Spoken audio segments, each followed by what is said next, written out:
เส้นทางมึงเบียงนะขวลักเขตลัก11ด้วยนี่ขาดแล้วไปใช้เส้นทางนี่ลิกเวนเดอร์เดี๋ยวไปได้แล้วไปคิดจะมาทางมึงแบงมึงหุ้นกับบ่ต้องมาไปคิดทางมึงใจจะไปมึงแบงมึงหุ้นมึงง่ายกับบ่ต้องมาเส้นทางขาดเรียบร้อยละ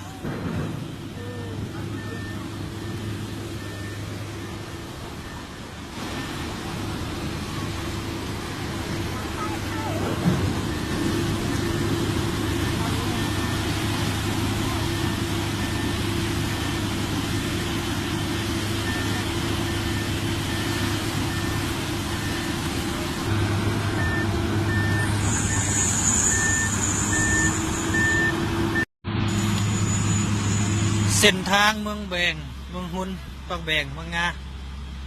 ขาดอยู่เขตหลัก11เล็กหลัก11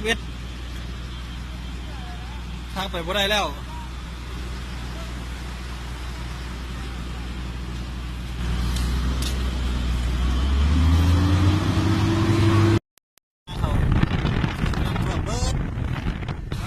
เขตหลักเก้าอันนี้เส้นทางเมืองแบงขาดแล้วเด้อสัญจรบ่ได้เด้อพี่น้องเด้อใครคิดจะไปเมืองแบงเมืองงาในยุทธการสัญจรเส้นทางไปเมืองงาเมืองแบงเมืองหุนปากแบงใครจะใช้เส้นทางนี่ล่ะยุทธการสัญจรกันเด้อเส้นทางขาดเรียบร้อยเส้นทางเมืองแบงดินเจือนหลายบนนี่แต่เขาแบ่งทางมาแล้วสามารถสัญจรได้เส้นทางเกือบขาดเนี่ยอยู่นี่